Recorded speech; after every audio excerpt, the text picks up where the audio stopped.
ഓം സത്യാർത്ഥ പ്രകാശത്തിൻ്റെ 7-ാം സമുല്ലാസത്തിൽ ഈശ്വരൻ്റെ ഗുണവർണ്ണന, അതേപോലെ വേദം എന്നിവയെക്കുറിച്ചൊക്കെയാണ് വിവരിക്കുന്നത്. ഈശ്വരൻ്റെ ഗുണവർണ്ണനയിൽ പറയുന്നുണ്ട്, ഋഗ്വേദത്തിലെ മന്ത്രം ഋചോ അക്ഷരേ പരമേ വ്യോമൻ ന്യസ്മിൻ ദേവ അതി വിശ്വേ നിഷേധു യസ്തന്ന വേദ കിമർച കരിഷ്യതി യ ഇത്തദ്ധി ദുസ്ത ഇമേ സമാസതേ എന്ന് പറയുന്നുണ്ട്. വേദങ്ങളിൽ അനേകം ഈശ്വരന്മാരില്ല. 4 വേദങ്ങളിൽ ഒരിടത്തും അങ്ങനെ പറയുന്നില്ല എന്ന് മാത്രമല്ല, ഒരേ ഒരു ഈശ്വരനേ ഉള്ളൂ എന്ന് പറയുന്നുമുണ്ട്. എന്നാൽ വേദങ്ങളിൽ ചില ദേവതകളെ കുറിച്ചൊക്കെ പറയുന്നുണ്ട്. പലരും ഇത് ഈശ്വരനായിട്ട് തെറ്റിദ്ധരിക്കുന്നുണ്ട്. 30 മുക്കോടി ദേവതകൾ എന്നൊക്കെ പറയുന്നുണ്ട്. ഹിന്ദുക്കൾക്ക് 30 മുക്കോടി ദേവതകൾ ഉണ്ടെന്നൊക്കെ പറയുന്നുണ്ട്. ഇതിൻ്റെ യഥാർത്ഥ അവസ്ഥ എന്താണെന്ന് നമുക്ക് നോക്കാം. 33 തരം ദേവതകൾ എന്നാണ് ഇവിടെ ഉദ്ദേശിക്കുന്നത്. കോടി എന്ന് പറഞ്ഞു കഴിഞ്ഞാൽ അതൊരു തരം എന്നുള്ള അർത്ഥത്തിലാണ്. അതായത് നമ്മുടെ സംഖ്യയിലെ കോടിയല്ലാതെ സംസ്കൃതത്തിലെ അർത്ഥം മനസ്സിലാക്കുന്നതിൽ വന്ന ഒരു അപാകത കൊണ്ടാണ് അതിന് അസംഖ്യം ദൈവന്മാർ എന്നുള്ള തരത്തിലൊക്കെ ചിത്രീകരിച്ചത്. ഈ 33 തരം ദേവതകളെ കുറിച്ചിട്ട് യജുർവേദത്തിൽ പറയുന്ന ഒരു മന്ത്രമുണ്ട്. ത്രയത്രിംശ താസ്തുവത ഭൂതാന്യശാന്യൻ പ്രജാപതി പരമേഷ്ട്യപതി പരമേഷ്ഠ്യധിപതി രാസീത്. അതേപോലെ ഋഗ്വേദത്തിൽ വേറെന്ന് പറയുന്നത് യേ ത്രിംശതി ത്രയസ്പരോ ദേവാസോ ബർഹിരാസതൻ വിതന്നഃ ദിദാസനം. അഥർവവേദത്തിൽ വേറൊരു മന്ത്രമുണ്ട്. യസ്യ ത്രയത്രിംശത് ദേവാനിധിം രക്ഷന്തി സർവദാ നിധിം തമദ്യ കോ വേദ യം ദേവ അഭിരക്ഷത. യസ്യ ത്രയത്രിംശത് ദേവ അംഗേ ഗാത്ര വിഭേജിരേ താൻ വി ത്രയസ്ത്രിംശത് ദേവാനേകേ ബ്രഹ്മവിദോ വിദു. അതായത് 33 ദേവതകളുണ്ടെന്നാണ് ഈ അഥർവവേദത്തിൽ പറയുന്നത്. ഈ നിധിയെ കാക്കുന്ന ആൾ സർവദാ രക്ഷന്തി, സദാ രക്ഷിക്കുന്നു. തം നിധിം, ആ നിധിക്ക്, ഏതാണ് നിധി? അദ്യ, ഇതുവരെ, ക വേദ, ആരും അറിഞ്ഞിട്ടില്ലയോ, യം, ആ നിധിക്ക്, ദേവാഹ, ഈ ദേവന്മാർ, അഭിരക്ഷത, നിങ്ങളെ രക്ഷിക്കട്ടെ. ഈ നിധി എന്നത് ഉദ്ദേശിക്കുന്നത് ജഗത്തിനെയാണത്. ഈ ജഗത്തിൻ്റെ രഹസ്യത്തെക്കുറിച്ച് ആരും അറിഞ്ഞിട്ടില്ല, അഥവാ അത് നിധിയാണ്, അതായത് വേദമാണ്. ഇതിൻ്റെ രഹസ്യം ഇതുവരെ ആരും അറിഞ്ഞിട്ടില്ല. അതിനാൽ നിധിപ, വേദവിദ്യയുടെ രക്ഷകനായ ബ്രഹ്മചാരി എന്ന് നിരുക്തം പറയുന്നുണ്ട്. നിധിപ എന്നതിന് വേദവിദ്യയുടെ രക്ഷകനായ ബ്രഹ്മചാരി എന്ന് പറയുന്നുണ്ട്. ശതപഥ ബ്രാഹ്മണൻ തുടങ്ങിയവയിലും ഒക്കെ 33 ദേവതകളെ കുറിച്ച് പറയുന്നുണ്ട്. അത് ഏതൊക്കെയാണെന്നൊന്ന് നോക്കാം. ഈ ദേവതകൾ ഒന്നും ഈശ്വരനല്ല, ദിവ്യഗുണമുള്ള പദാർത്ഥങ്ങളെയാണ് ദേവതകൾ എന്ന് പറയുന്നത്. 33 ദേവതകൾ ഇവയൊക്കെ വരാം. പൃഥിവി, ജലം, അഗ്നി, വായു, ആകാശം, ചന്ദ്രൻ, സൂര്യൻ, നക്ഷത്രങ്ങൾ, ഇവയൊക്കെ സൃഷ്ടിയുടെ വാസസ്ഥാനമാകിയാൽ അതിന് അഷ്ടവസുക്കൾ എന്ന് പറയും. ഇങ്ങനെ 8 പേര്. പിന്നെയോ ദശപ്രാണന്മാർ, 5 പ്രാണന്മാരും 5 ഉപപ്രാണന്മാരും. പ്രാണൻ, അപാനൻ, വ്യാനൻ, ഉദാനൻ, സമാനൻ എന്നാണ് ഈ 5 പ്രാണന്മാർ. ഇതിൻ്റെ ഉപപ്രാണന്മാരുണ്ട്. നാഗൻ, കൂർമ്മം, തൃകലൻ, ദേവദത്തൻ, ധനഞ്ജയൻ. ഈ ദശപ്രാണന്മാരെ കുറിച്ചിട്ടുള്ള ഇവരുടെ സ്ഥാനത്തെക്കുറിച്ചിട്ടുള്ള ഒരു ശ്ലോകമുണ്ട്. ഹൃദി പ്രാണോ ഗുദേപാന സമാനോ നാഭി സംസ്ഥിത ഉദാന കണ്ഠദേശേ സ്യാത് വ്യാന സർവശരീരിന.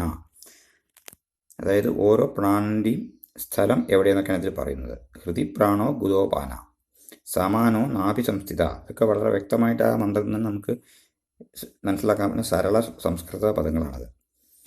5 പ്രാണന്മാരും 5 ഉപപ്രാണന്മാരും ചേർന്നാണ് ഈ ശരീരത്തെ നിലനിർത്തുന്നത്. അപ്പോൾ അഷ്ടവസുക്കളായി, പിന്നെ ദശപ്രാണനായി, ജീവാത്മാവ്, അതടക്കം 11 രുദ്രന്മാർ.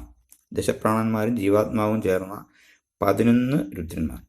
രുദ്രൻ എന്ന് പറയാൻ കാരണം ശരീരത്തെ ഉപേക്ഷിച്ച് പോകുന്ന സമയത്ത് രോദനം ചെയ്യിപ്പിക്കുന്നവരാണ്, കരയിപ്പിക്കുന്നതാണ്. അതിനാൽ അതിന് രുദ്രന്മാർ എന്ന് വിശേഷിപ്പിക്കുന്നുണ്ട്. പിന്നെ വരുന്നത് സംവത്സരങ്ങളിൽ വരുന്ന 12 മാസങ്ങളാണ്. എല്ലാവരുടെയും ഈ ആയുസ്സിനെ കുറയ്ക്കുന്നതാണ് ഈ സംവത്സരങ്ങൾ. അതിന് ദ്വാദശാദിത്യന്മാർ എന്ന് പറയും. അപ്പോൾ 12 ആദിത്യന്മാരായി, 11 രുദ്രന്മാരായി, അഷ്ടവസുക്കളായി. പിന്നെ പരമമായ ഐശ്വര്യത്തിന് കാരണമാകിയാൽ ഇടിമിന്നലിന് ഇന്ദ്രൻ എന്ന് പറയുന്നു. വായു, മഴ, വെള്ളം, ഔഷധികൾ എന്നിവയെ ശുദ്ധീകരിക്കുന്നതിനാലും വിദ്വജ്ജനങ്ങളുടെ സൽക്കാരം, അനേക പ്രകാരത്തിലുള്ള ശില്പവിദ്യകളുടെ പ്രചാരം എന്നിവയാലും പ്രജകളെ പാലിക്കുന്നതുകൊണ്ടും യജ്ഞത്തിനും പ്രജാപതി എന്ന് പറയുന്നു. അതായത് ഇന്ദ്രൻ, അതിനുശേഷം പ്രജാപതി. ഈ 33 നേരത്തെ സൂചിപ്പിച്ച ദിവ്യഗുണങ്ങളുള്ളവയാകയാൽ ദേവതയാണ്. ഇവിടെയെല്ലാം അധിപതിയും എല്ലാറ്റിനേക്കാളും ബൃഹത്തുമായ സർവേശ്വരൻ 34ാമത്തെ ദേവനും ഉപാസ്യനുമാണ്. എല്ലാവർക്കും ഉപാസനയിലാണ്. അങ്ങനെയാണ് 33 ദേവതമാരെ കുറിച്ചിട്ടുള്ള വിവരണങ്ങൾ. ഇനി ഈശ്വരൻ എന്ന വിഷയത്തെക്കുറിച്ചിട്ടാണ്. ഈശ്വരനെ നമുക്ക് എങ്ങനെ അറിയാൻ പറ്റും? അപ്പോൾ ഈശ്വരൻ ഉണ്ടെന്ന് സ്ഥാപിക്കാൻ നമുക്ക് പ്രത്യക്ഷാദി പ്രമാണങ്ങളെ കൊണ്ട് സാധിക്കുമെന്നാണ് മഹർഷി സമുല്ലസത്തിൽ പറയുന്നുണ്ട്. ഗൗതമ മഹർഷിയുടെ ന്യായദർശനത്തിലെ ഒരു സൂത്രം അദ്ദേഹം അവിടെ സൂചിപ്പിക്കുന്നുണ്ട്. ഇന്ദ്രിയാർത്ഥ സന്നികേഷോൽപ്പന്നം ജ്ഞാനമവ്യപദേശ്യ മവ്യഭിചാരി വ്യവസായാത്മകം പ്രത്യക്ഷം എന്ന് പറയുന്നത്.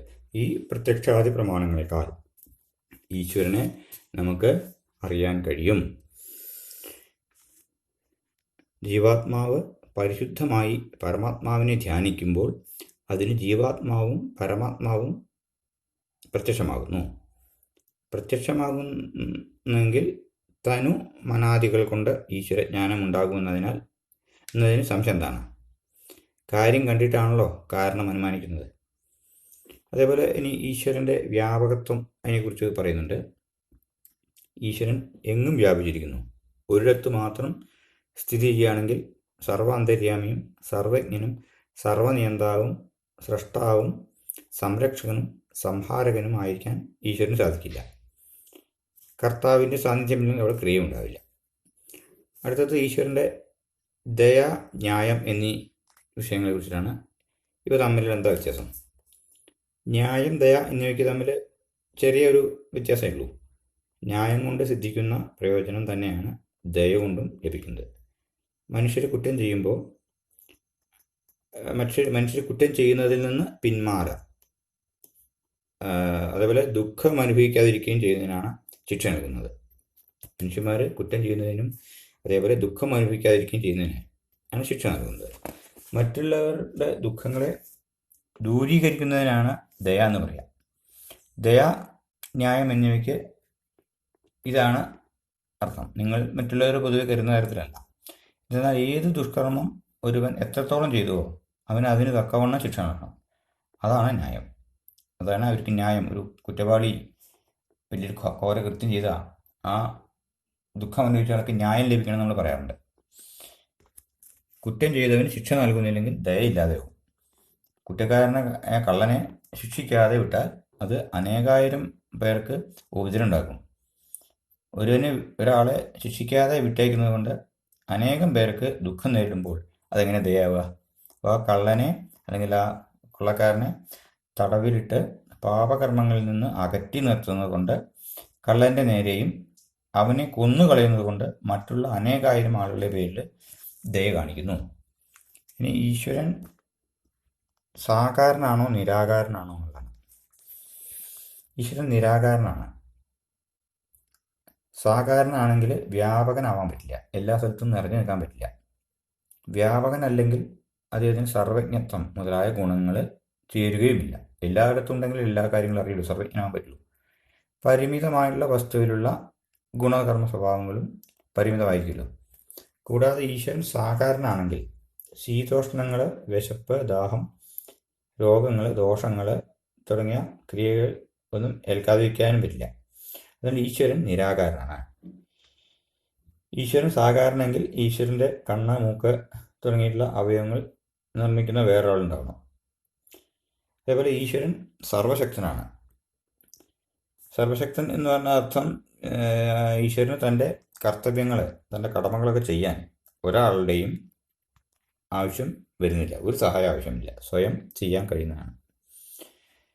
പിന്നെ ഈശ്വരൻ അനാദിയാണ്. അതിന് അനാദി കാരണവും പൂർവ്വകാലവും ഇല്ലാത്തതിനാണ് അനാദി. അനാദി എന്ന് വെച്ചാൽ കാരണവും പൂർവ്വകാലം ഇല്ലാത്ത അനാദി.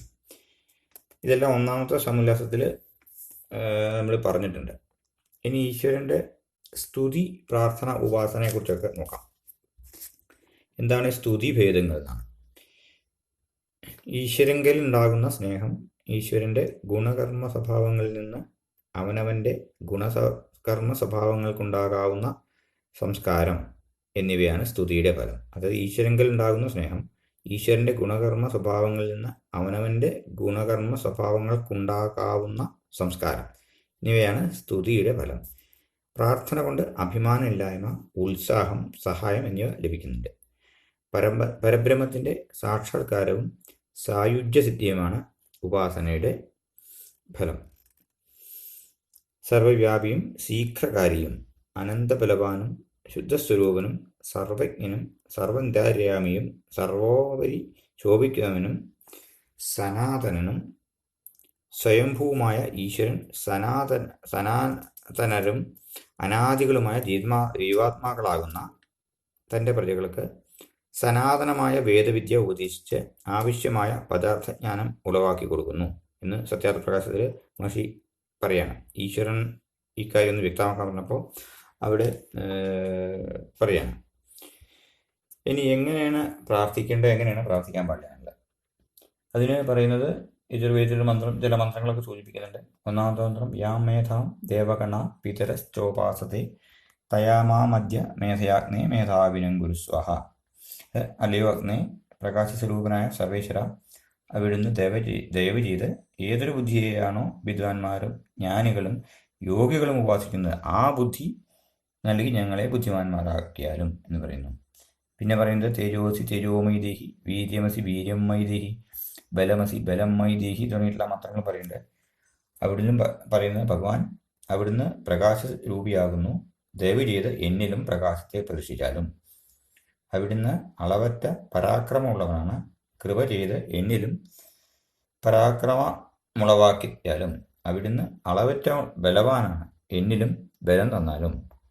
അവിടുന്ന് അനന്തമായ സാമർഥ്യമുള്ളവനാണ്, എനിക്കും പൂർണ്ണ സാമർഥ്യം നൽകിയാലും. അവിടുന്ന് ദുഷ്ടകർമ്മങ്ങളുടെ നേരെയും ദുഷ്ടജനങ്ങളുടെ നേരെയും ക്രോധത്തോടു കൂടിയവനാണ്, എന്നെയും അപ്രകാരമുള്ളവനാക്കിയാലും. അവിടുന്ന് നിന്ദാസ്തുതികളെയും തന്നോടുള്ള അപരാധങ്ങളെയും ക്ഷമിക്കുന്നവനാണ്, ദയവ് ചെയ്ത് എന്നെയും അപ്രകാരമാക്കണം. തരത്തിലാണ് സ്തുതികൾ, പ്രാർത്ഥനകൾ വേണ്ടതെന്നാണ് പറയുന്നത്. അതേപോലെ എങ്ങനെ പ്രാർത്ഥിക്കരുതെന്നും പറയുന്നുണ്ട്. ഈശ്വര, അവിടുന്ന് എൻ്റെ ശത്രുക്കളെ നശിപ്പിക്കണമേ എന്ന് മറ്റെല്ലാവരേക്കാളും, ഈശ്വര എൻ്റെ ശത്രുക്കളെല്ലാം നശിപ്പിച്ചു കളയണേ, എന്നെ മറ്റെല്ലാവരേക്കാളും വലിയവനാക്കണേ, എനിക്ക് മാത്രമേ അധികാരം ലഭിക്കാവൂ, മറ്റെല്ലാവരും എൻ്റെ അടിമകളായി തീരട്ടെ. എന്നിങ്ങനെയൊന്നും ഒരിക്കലും പ്രാർത്ഥിക്കരുത്. ഈശ്വരൻ അത് കൈക്കൊള്ളുകയുമില്ല. രണ്ട് ശത്രുക്കളും അന്യോന്യം നശിപ്പിക്കുന്നതിന് പ്രാർത്ഥിച്ചാൽ ഈശ്വരൻ ഇരുവരെയും നശിപ്പിച്ചു കളയുമോ? രണ്ട് ശത്രുക്കൾ പരസ്പരം മറ്റാളെ തോൽപ്പിക്കണം, അല്ലെങ്കിൽ നശിപ്പിക്കണം എന്ന് പ്രാർത്ഥിച്ചാൽ ഈശ്വരൻ രണ്ടുപേരും കളയോ? അതെങ്ങനെ സതിയാണോ? അധികം ഭക്തിയുള്ളവൻ്റെ പ്രാർത്ഥനയെ സഫലമാകേണ്ടതാണ് എന്ന് പറഞ്ഞാൽ ഭക്തി കുറഞ്ഞവൻ്റെ ശത്രുവിന് അല്പസ്വല്പം നാശം സംഭവിക്കേണ്ടതാണെന്ന് വരുന്നുള്ളൂ. ഇങ്ങനെ മൂഢപ്രാർത്ഥന ചെയ്ത് ഈശ്വര, അങ്ങ് ചോറുണ്ടാക്കി ഞങ്ങളെ ഭുജിപ്പിച്ചാലും, എൻ്റെ വീടൊന്ന് അടിച്ചു തെളിച്ച് തന്നാലും, വസ്ത്രങ്ങൾ അലക്കി തന്നാലും, കൃഷി പ്രവൃത്തി കൂടി നടത്തി തന്നാലും എന്നൊക്കെയും പ്രാർത്ഥിച്ചേക്കാം. ഇങ്ങനെയെല്ലാം ഈശ്വരനിൽ ഏൽപ്പിച്ച് ആലസന്മാരായിരിക്കുന്നവർ മഹാമോഷന്മാരാണ്. പുരുഷാർത്ഥം ചെയ്യണമെന്ന ഈശ്വരാജ്ഞ ലംഘിച്ച് നടക്കുന്നവർക്ക് ഒരിക്കലും സുഖം ഉണ്ടാവുകയില്ല. യജുർവേദത്തിലെ വേറൊരു കാര്യം പറയുന്നുണ്ട്, കുർവൻ നേവേഹ കർമാണി ജിജീവിഷെ ഛതം സമാ. ഈശ്വരൻ പറയാണ്, മനുഷ്യർ 100 സംവത്സരം അഥവാ ജീവിച്ചിരിക്കുന്നിടത്തോളം കാലം കർമ്മം ചെയ്തുകൊണ്ട് തന്നെ ജീവിച്ചിരിക്കാൻ ഇച്ഛിക്കണം. ഒരിക്കലും അലസനാകരുത്. ഈശ്വരൻ്റെ സൃഷ്ടിയിൽ ചേതനങ്ങളും അചേതനങ്ങളുമായി എത്ര വസ്തുക്കളുണ്ടോ അവയെല്ലാം അതിൻ്റെ കർമ്മങ്ങൾ ചെയ്തുകൊണ്ട് തന്നെയായിരിക്കുന്നത്. ഉറുമ്പും മറ്റും സദാ പ്രയത്നിക്കുന്നു. പൂകാളാദി ഗ്രഹങ്ങൾ സദാ തിരിഞ്ഞുകൊണ്ടിരിക്കുന്നു. മരങ്ങൾ മുതലായവ വളർന്നു വർദ്ധിക്കുകയും ക്ഷയിച്ചു പോവുകയും ചെയ്തുകൊണ്ടിരിക്കുന്നു. ഈ ദൃഷ്ടാന്തങ്ങൾ മനുഷ്യർക്ക് പാഠമാകാം. ഇനി ഉപാസനയെക്കുറിച്ച് പറയാനാണ്. എന്താണ് ഉപാസന എന്ന് അതിൽ പറയുന്നുണ്ട്. ഒരു ഉപനിഷത്ത് വചനം പറയുന്നുണ്ട്, അവിദ്യാദികളായ മനോമലങ്ങളെല്ലാം സമാധിയോഗം കൊണ്ട് നശിപ്പിച്ചിട്ടുള്ള ആത്മസ്ഥനായിരുന്ന മനസ്സിനെ പരമാത്മാവിൽ പ്രകാശിപ്പിച്ചിട്ടുള്ളയാളിന് പരമാത്മ സംസർഗം കൊണ്ടുണ്ടാകുന്ന ആനന്ദത്തെ വിവരിക്കാനാവില്ല. എന്തെന്നാൽ ആ ആനന്ദത്തെ ജീവാത്മാവ് അതിൻ്റെ അന്ധകരണം കൊണ്ട് അനുഭവിക്കുകയാണ് ചെയ്യുന്നത്. ഉപാസന എന്ന ശബ്ദത്തിന് സമീപസ്ഥനായിരിക്കുക എന്നർത്ഥമാണ്. അഷ്ടാംഗ യോഗത്തിൽ പരമാത്മാവിൻ്റെ സമീപവർത്തിയാകാനും സർവവ്യാപിയും സർവാന്തര്യാമിയുമായി സാക്ഷാത്കരിക്കാനും ചെയ്യേണ്ടതായ കർമ്മങ്ങളെല്ലാം ചെയ്യേണ്ടതാണ്. ഇനി ഇതിൽ സഗുണ നിർഗുണ ഉപാസനകളെ കുറിച്ചിട്ടൊക്കെ പറയുന്നുണ്ട്. ഇതൊക്കെ വളരെ വിശദമായിട്ട് ഈ സമുല്ലാസത്തിൽ വിവരിക്കുന്നുണ്ട്. അതിനുശേഷം വരുന്നത് ഈശ്വരൻ അവതരിക്കുമോ എന്നുള്ള ചോദ്യമാണ്. കാരണം ഈശ്വരൻ ഒരിക്കലും അവതരിക്കാൻ പറ്റില്ല.